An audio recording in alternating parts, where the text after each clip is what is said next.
404-741-1230. 404-741-1230. Oh, just this is the whole story I was trying to get. Hold on a second. I got it here. About Kamala. If you think she's not serious about what she meant before, here we go. News just came in.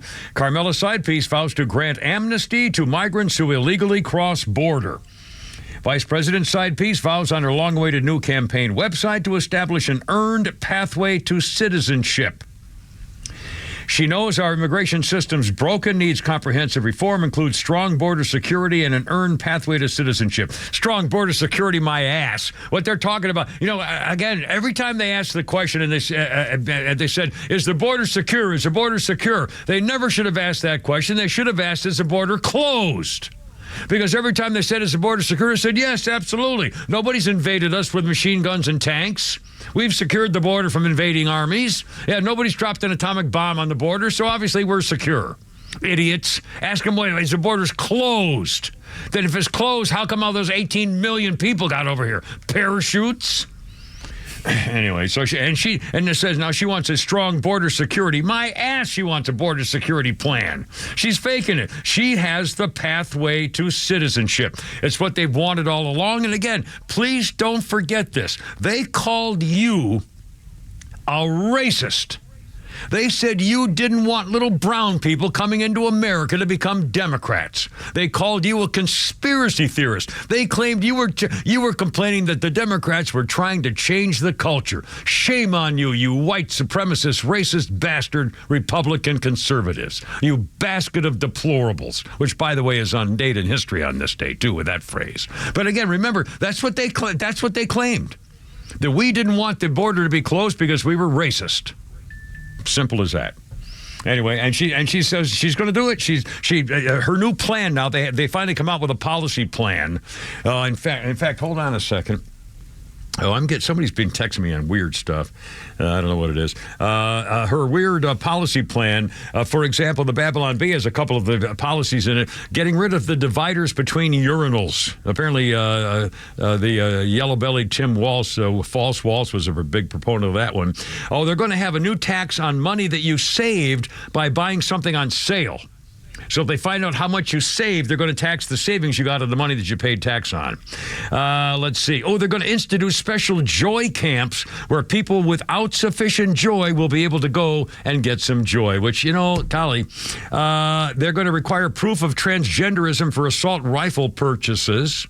They're going to make sure that outlaw all interviews with the president. Won't be able to do that again. Again, this is their freaking policy. Hard to freaking believe, these people. And again, she's talking about trying to make the middle class better by price fixing. When's that ever worked? Her main focus is going to be the middle class. They've done nothing but to try and destroy the middle class. Yeah. The last thing they want is a powerful middle class, because that's a power that can be used against them. They want everybody dependent on them, the Democrats and the government. The last thing they want is a strong middle class. And most of they finally put a policy page on their website. Most of it concerns Donald Trump. Trump's economic plans would also trigger a recession by mid-2025. They're going to blame Donald Trump for a recession.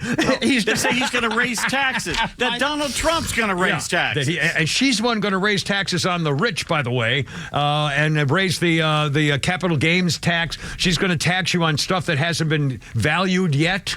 Potential future value. I mean, this is... And by the way, did I hear correctly? Hold on, I got to get rid of this stupid thing. Oh, I hate this thing. Stupid, lousy thing with a thing there. Sorry. Anyway, modern technology, it's all good for us. No, I forgot. I told you what I was going to say. Oh, crap. What was that? We were just talking about taxes or something. Oh, crap. Hold on, I'm going to get it. Wait a minute. Donald Trump taxes, going to taxes on the income and stuff. Oh, crap, I hate this. Damn it. Oh, God, I hate when I do this. So it's going to make a serious point about her plans. Oh, I know what it was. How is it I'm sorry, it takes a minute. How is it possible that the stock market went up hundreds of points today? How is it possible that the people, saying, wait a minute, every time they come out with an economic plan by the Democrats, you'd think everything would go down 500 points automatically because it's going to be bad for America. What's the matter with these people? Because it's all about a viewpoint, and Wall Street is no longer really tied to what's good for middle America. It really, outside of a 401k, which is big, but Wall Street basically does what it wants, and it really isn't affected by middle America anymore. Nor do they care about it.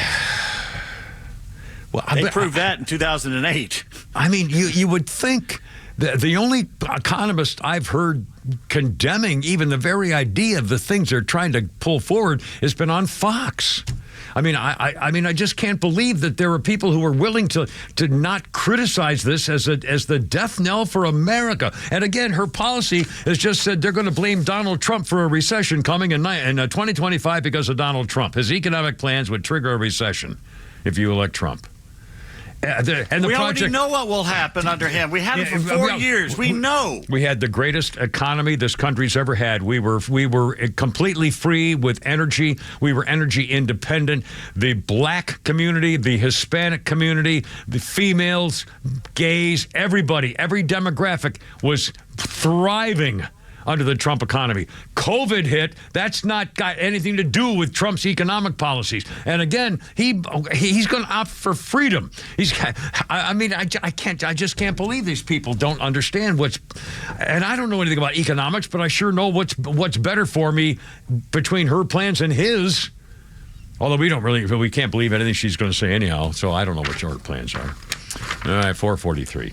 Garen, Pete, and Flounder, 404-741-1230, 741-1230. Quick update on the school shooting business, just because it's real and it's true and it happened. The grandfather of the 14-year-old school shooter says that his dad, Colin Gray, faces 4 counts of manslaughter, 2 counts of second-degree murder. The father of the 14-year-old for giving the son the rifle, a rifle with one shot, one full rifle.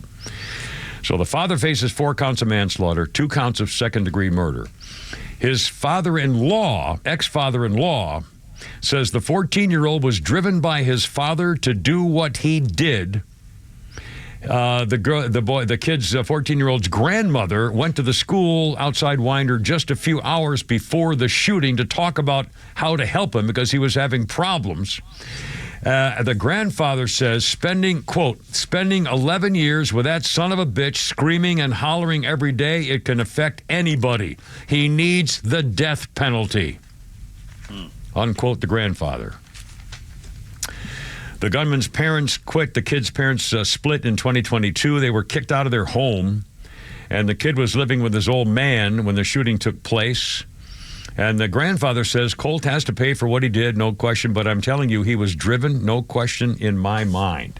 And by the way, the kid's mother said, I was the one who notified the school counselor at the high school. I told them it was an extreme emergency for them to go immediately and find my son to check on him. This was the day it happened.